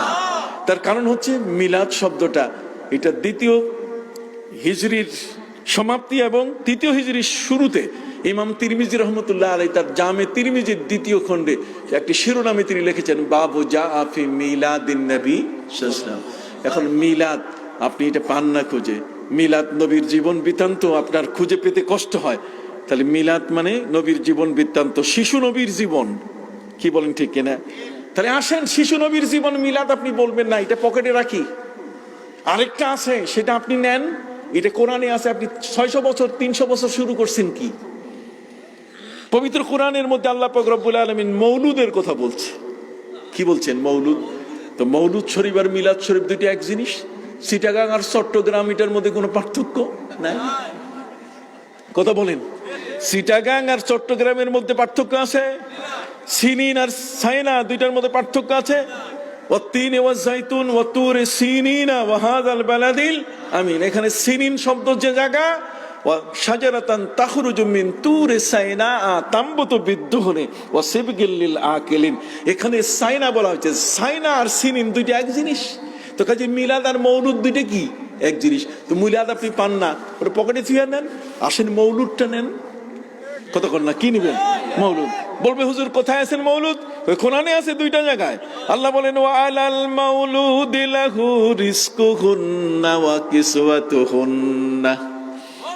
কথা বলছেন, লা ইয়াজজি ওয়ালিদুন আন ওয়ালাদিহি ওয়ালা মাউলুদুন হুয়া জাজিন আন ওয়ালিদিহি শাইআ। পবিত্র কোরআন মজিদের দুইটা জায়গায় কি আছে? মৌলুদ আছে, মৌলুদ শরীফ। মিলাদ আপনার এখন আসছে, কিন্তু মৌলুদ শরীফ তো সবসময় ছিল। মৌলুদ শরীফ, শরীফ শব্দ যোগ করলে আমার নবীর জীবন বৃত্তান্ত। আর নবীর জীবন বৃত্তান্ত কি? নবী কি বস্তির ছেলে নাকি? তিনি কি বস্তিতে জন্ম নিয়েছেন? নবীর জীবন ইতিহাস, নবী সাল্লাল্লাহু আলাইহি ওয়াসাল্লামের জগতের মধ্যে শুভাগমন, হযরত মুসা নবী কেমনে আসলেন, তার শুভাগমন, তার জগতের আসার ব্যাপারটা, কিভাবে মা তাকে জন্ম দিলেন, কিভাবে ফেরাউন তার গোয়েন্দা লাগাই দিল, কিভাবে সেই ফেরাউনের ঘরে হযরত নবী মুসা আলাইহিস সালামকে মা পানিতে ফেলে দিয়ে আবার সেই শিশু ভেসে গেল তার বাড়ির সামনে দিয়ে, আর তাকে তুলে ফেরাউন তার মেয়ের সুস্থতা, মুখের লালা লাগাই দেওয়ার সাথে সাথে ফেরাউনের মেয়ে ভালো হয়ে গেল। সে বলছে আমার ভয় লাগতেছে, এইটা বোধহয় সেই ছেলে আমার মসনদকে তসনদ করে দিবে। স্ত্রী বলছে না না না, আসা আইয়ান ফানা আও নাত্তাখিজাহু আলাদা, এ আমাদের উপকার দেবে অথবা একে আমরা পোষ্যপুত্র বানাবো। কি বলেন? ওদিকে ফেলে দেওয়ার সময় মা বলছেন আল্লাহ ফেরাউনের হাতে দিলাম না, তার গোয়েন্দা বাহিনী জবাই করে ফেলবে, কিন্তু তুমি পানিতে যে ফেলে দিতে বললে তাহলে ছেলে তো মরে যাবে। আল্লাহ বলছেন না রে, তুমি একটা ডোমর তক্তার উপরে এই মুসা শিশুকে তুমি শোয়াই দাও আর পানিতে ছেড়ে দাও, পানির মধ্যে আমি দোলনা তৈরি করে দিবে, ঢেউয়ের তালে তালে আমি তাকে নিয়ে যাব সেই দুষ্ট দুরাচার পাপিষ্টের ঘরে, ওর দ্বারাই আমি লালনের ব্যবস্থা করব। কাজেই মুসা নবীর মিলাদ ইতিহাস। কতক্ষণ হযরত ঈসা নবীর মিলাদ কি ইতিহাস। সেটা যদি কোরআন বলে, সেটা যদি কোরআনের মধ্যে থাকে, তাহলে আমার নবীর জন্মের ইতিহাস কি তার চেয়ে কম? যেই নবী এবং হযরত ঈসার জীবনী শুরু হয়েছে ঈসা নবীর জন্ম থেকে, হযরত মুসা নবীর জীবনী শুরু হয়েছে মুসা নবীর জন্ম থেকে, আর আমার নবীর জীবনী শুরু হয়েছে সৃষ্টির শুরু থেকে। তখন থেকে আল্লাহর আয়োজন, তখন থেকে নবীদের কাছে আল্লাহর শপথ গ্রহণ, তখন থেকে আল্লাযীনা ইয়াজিদুনাহু মাকতুবান ইনদাহুম ফিত তাওরাতি ওয়াল ইনজিল, তৌরাত ইনজিলে নবীর নাম লেখা। নবীর সূচনা সেই বাবা আদমের সৃষ্টির আগের থেকে নবীকে বলা হয়েছে মাতা কুনতা নাবিয়্যা, আপনি কবে নবী হয়েছেন? নবী করিম সাল্লাল্লাহু আলাইহি ওয়াসাল্লাম বলছেন কুনতু নাবিয়ান ওয়া কানা আদমু বাইনাল মাই ওয়াত তিন, আদমের যখন বডি তৈরি হচ্ছে তখনও আমি নবী। তার নবীর সূচনা, আমার নবীর সূচনা তো বহু আগে। মুসা নবী তো জন্মের পরে, ঈসা নবী তো জন্মের পরে, আর আমার নবী হলেন সূচনা কি জন্মের আগে, জন্মের সময়, জন্মের পরে। কাজে আমার নবীর ইতিহাস অনেক লম্বা। কাজে সেই নবীর মিলাদ অবশ্যই হবে। যারা এটা করে না, আমি মনে করি তারা জ্ঞান পাপী, আমি মনে করি তারা জ্ঞান পাপী, তাদের জ্ঞানের দৈন্যতা আছে, আমি মনে করি তাদের জ্ঞানের ত্রুটি আছে, আমি মনে করি তাদের জ্ঞানের গভীরতা নাই। তারা নবীর সম্পর্কে তারা গোপন ভাবে শত্রুতা পোষণ করে, এরা কপাল পড়া, এদের কপাল নষ্ট। কথা কন না, আমরা কপাল পড়া নই, আমরা নবীকে নিয়ে চর্চা করতে চাই। ওয়া রাফা'না লাকা যিকরা, আমরা তার আলোচনা করতে চাই। আল্লাহ যার আলোচনা সম্পর্কে তিনি নিজেই বলছেন ফাইজা যুকিরতু যুকিরতামাই, আমি যেখানে আছি আমার নাম যেখানে সেখানে আপনি। কাজেই আজানে আমার নামের সাথে আপনি, কালেমায় আমার নামের সাথে আপনি, কি বলেন ঠিক না? ইকামতে আমার নামের সাথে আপনি, আরশের পায়ায় আমার নামের সাথে আপনি। কাজেই যারা এটা নিয়ে আমাদের সমাজকে বিভ্রান্ত করতে চায়, আমি আশা করি তারা এর থেকে ফিরে আসবেন। কি বলেন ঠিক না? রাষ্ট্রযন্ত্র মিলাদ পড়ে, রাষ্ট্রযন্ত্র মিলাদ পড়ে, প্রেসিডেন্ট মহামান্য প্রেসিডেন্ট মিলাদ পড়েন, মাননীয় প্রধানমন্ত্রী মিলাদ পড়েন, ইসলামী ফাউন্ডেশন মিলাদ পড়ে। কাজে আপনি ইসলামী ফাউন্ডেশনের বাইরে নয়। ফতুয়া বেশি জানেন? আপনাদের ফতুয়া তো আমি উদ্ধার করে দিয়েছি। আপনাদের ফতুয়া হাইকোর্ট থেকে, আমি সুপ্রিম কোর্ট থেকে আপনাদের ফতুয়াকে আপনাদের হাতে এনে দিয়েছি। এখন আর সেই ফতুয়া আপনাদের হাতে ওইভাবে রাখা যাবে না, বরং আমরা আমরা ওলামা ইকরামকে নিয়ে জাতীয় ফতুয়া বোর্ড আমরা প্রতিষ্ঠা করব। কাজে জাতীয় ফতুয়া বোর্ড তারাই সিদ্ধান্ত দিবে যে কোনটা জায়েজ এবং কোনটা না জায়েজ। আপনারা মুড়ির দোকান থেকে ফতুয়া দিবেন, রিকশার উপরে বসে ফতুয়া দিবেন, সেই সুযোগ দেওয়া হবে না। আমরা চাই শান্তি, আমরা চাই পারস্পরিক বন্ধুত্ব, আমরা চাই নবীর প্রেম ভালোবাসা, আমরা চাই আশেক হওয়ার জন্য নবী করিম সাল্লাল্লাহু আলাইহি ওয়াসাল্লামের কোনোভাবে যেন কোনো মানুষ যেন বাধা সৃষ্টি করতে না পারে। এতদিন আপনারা মসজিদ বন্ধ করে দিয়েছেন শবে বরাতে, এখন এটাও আমরা সুযোগ দিব না। কেন আপনি শবে বরাতে, মসজিদ তো আপনার নামে নয়, আপনি আমার বাড়িতে খেয়ে আপনি লজিং থেকে আপনি আমার মসজিদে ইমামতি করেন, আর আপনি শবে বরাতের দিনে তালা লাগান, আপনার সাহস তো কম না? কি বলেন, ঠিক না? আমার বাড়িতে লেখাপড়া করে আমার বাড়িতে খেয়ে আপনি আজকে আপনার রুজি রুটি মসজিদে আপনি ইমামতি করে আপনি বাঁচতেছেন, আর সেখানে আমার ইবাদতে আপনি তালা লাগাবেন, আমার ইবাদত গায়ে আপনি তালা দিবেন। কে আপনাকে অধিকার দিয়েছে? আপনি ব্যাখ্যা বুঝেন না, দূরে থাকেন। ব্যাখ্যা বুঝেন না, ঘরে ঘুমাই থাকেন। কতক্ষণ না ব্যাখ্যা বুঝেন না, যার সাথে আপনার মহব্বত তার সাথে যান। এখানে আপনি পড়ে আছেন কেন? এটা আল্লামা সাহেব কেবলা ফুলতলি রহমতুল্লাহ আলাইহি এদেশের আউলিয়া ইকরামের আবাদ করা জমিন। এই জমিনে 4.5 লক্ষ মসজিদে আজকে আজান হচ্ছে, যাদের বদৌলতে 4.5 লক্ষ মসজিদে, যেখানে ইমামরা এখানে সত্যের কথা মানুষের কাছে প্রচার করছেন, ধর্মের কথা, নবীর প্রেমের কথা। আর আপনি কোত্থেকে পড়ে আসছেন ভাড়াটিয়া হয়ে? কথা বলছেন, আপনি তো অরিজিনাল না, আপনি তো নাপিত কোম্পানি, আপনি তো 20 টাকার তারাবিকে আপনি 8 টাকাত করেন, আপনি কেসি কোম্পানি। অর্থাৎ এই নাপিতদের আমাদের জায়গায় ঠাঁই নাই। আমরা চাই শান্তিতে বাস করতে, আমরা 20 টাকার তারাবি আমরা বেশি ইবাদত করব। আপনি কম করতে বলেন কেন? আমরা বেশি করব, আমরা 20 টাকাত করব। আপনি কেন আমাদেরকে 8 টাকাত আপনি পড়াবেন কেন? কোন অধিকার আপনার রয়েছে? হাদিসকে আপনার চেয়ে আমরা কম বুঝি? আপনি সব হাদিস বুঝে ফেলছেন আর আমরা কিছুই বুঝি না। কথা বুঝেন নাই? কাজে এই ধরনের কথাবার্তা যেটা আমাদের দেশের মানুষকে অশান্তি সৃষ্টি করেছে, আমরা এই অশান্তি সৃষ্টি করতে দেব না। আমরা সবাইকে সাথে নিয়ে যারা অবুঝ তাদেরকে বুঝ দিব, যারা বিভ্রান্ত তাদেরকে আমরা ভালো পথে আনার চেষ্টা করব। আল্লাহ যেন কবুল করেন সকলে বলেন আমিন। শুধু আমাকে এখন ঢাকায় যেতে হচ্ছে, কালকে আবার সকালে মিটিং আছে আমার। যেহেতু মাননীয় প্রধানমন্ত্রী জননেত্রী তিনি আমাকে বিশাল একটা দায়িত্ব দিয়েছেন, ফলে এই দায়িত্ব পালন আমাকে করতে হয়, নানা মিটিংয়ে আমাকে যেতে হয়। 560টি মডেল মসজিদ যিনি করছেন, বিশাল মহানুভবতা। 12 লক্ষ রোহিঙ্গাকে যিনি লালন করতেছেন, কি বলেন ঠিক কিনা? ইসলামী আরবি বিশ্ববিদ্যালয় যিনি বিনা পরিশ্রমে আমাদেরকে উপহার দিয়েছেন, কওমি ঘরানার মানুষদেরকে মাস্টার্সের মান দিয়েছেন, হাত পাও কিছু নাই। তারপরও কি, তারপরও তারা আজকে সম্মানের জায়গায় আসীন হয়েছেন। জরমা সুবহানাল্লাহ। তো কাজেই ইউটিউবে আয় করবেন, এটা আবার মাসলা জিজ্ঞেস করেন, সবার ক্ষতি হয়ে যাবে, এতগুলো দাঁড়ায় আছে এখানে। আপনি আবার ইউটিউব নিয়ে ফতুয়া জিজ্ঞেস করেন, সব ফতুয়া একসাথে জিজ্ঞেস করবেন না, সব ফতুয়া একসাথে যেগুলো এটা কাট করে দেবেন, এই অংশটা কাট করে দেবেন। কথা বুঝে গেছে? যারা ইউটিউবার এখানে আছেন আমার শ্রদ্ধা ভাইজন ভাইরা আমার, আপনারা তো একদল সাংবাদিক, কথা বুঝেন নাই, আপনারা এই অংশটা বাদ দেবেন, খবরদার। এগুলো ফতুয়া চাবেন না, এগুলো রেকর্ড হচ্ছে। এগুলো কি হচ্ছে? রেকর্ড হচ্ছে। আমি যদি এই ফতুয়া দিই তো আপনার রেজেক বন্ধ হয়ে যাবে। কথা বুঝেন নাই? কাজেই যেখান থেকে যা পান হালাল হিসাবে আপনার কাছে আসলে আপনি নিয়ে নেবেন। কি করেন, ঠিক কিনা? আপনি তো অবৈধভাবে নিচ্ছেন না, একটা ধর্ম প্রচার করে একটা দিচ্ছে আপনাকে, আপনি তো তার সাথে কন্ট্যাক্ট করেন নাই। 1 লাখ যদি সাবস্ক্রাইব হয় তাহলে আপনি একটা সিলভার বাটন পাচ্ছেন। কি সিলভার বাটন পাচ্ছেন? 10 লাখ যদি হয় তাহলে আপনি পাচ্ছেন কি? খুশি হয়ে দিচ্ছে। তো খুশির মাল সবখানে খাওয়া যায়, অসুবিধা কি? একজন হিন্দু একজন বৌদ্ধ যদি খুশি করে আপনাকে কিছু দেয়, আপনি নিবেন না? অবশ্যই নেওয়া কি আছে, জায়েজ আছে। কথা বুঝতে পারছেন? আপনি বেদিনের যারা আজকে আমেরিকায় থাকে, ইউরোপে থাকে, সব কি মুসলমানের টাকা পায়?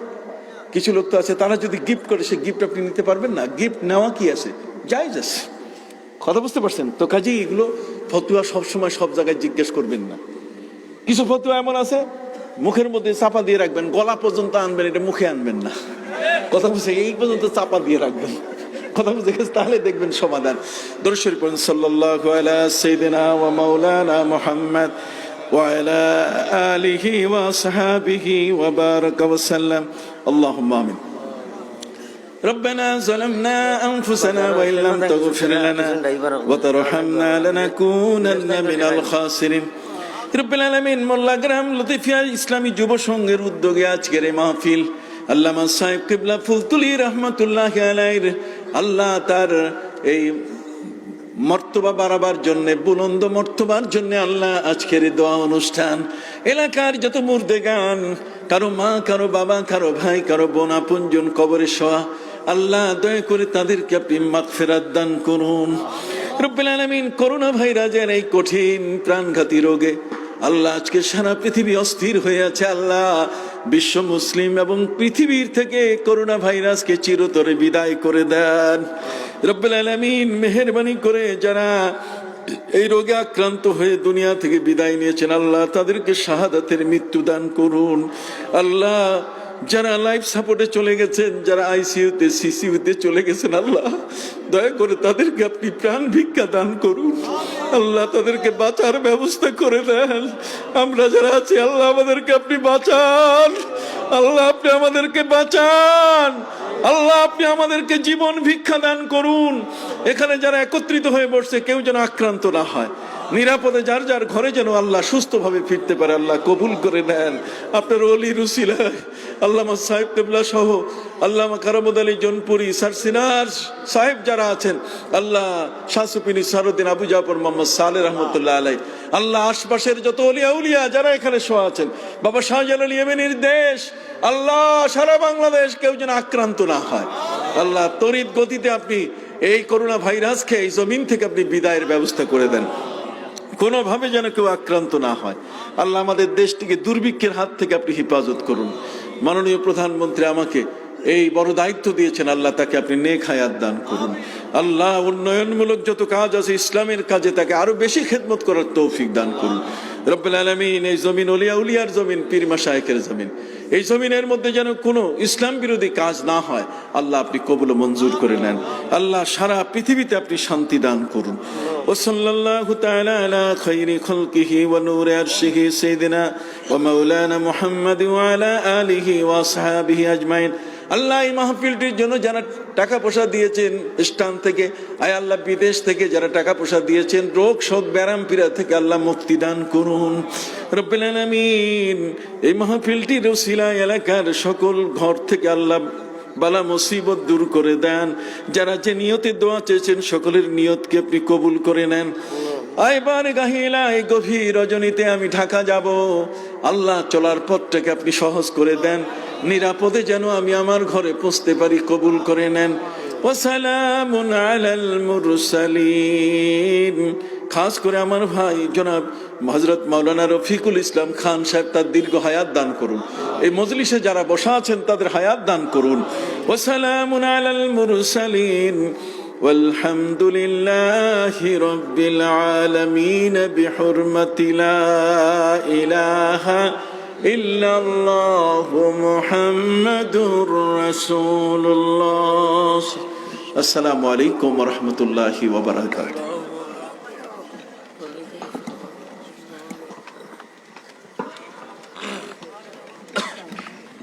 আলহামদুলিল্লাহ।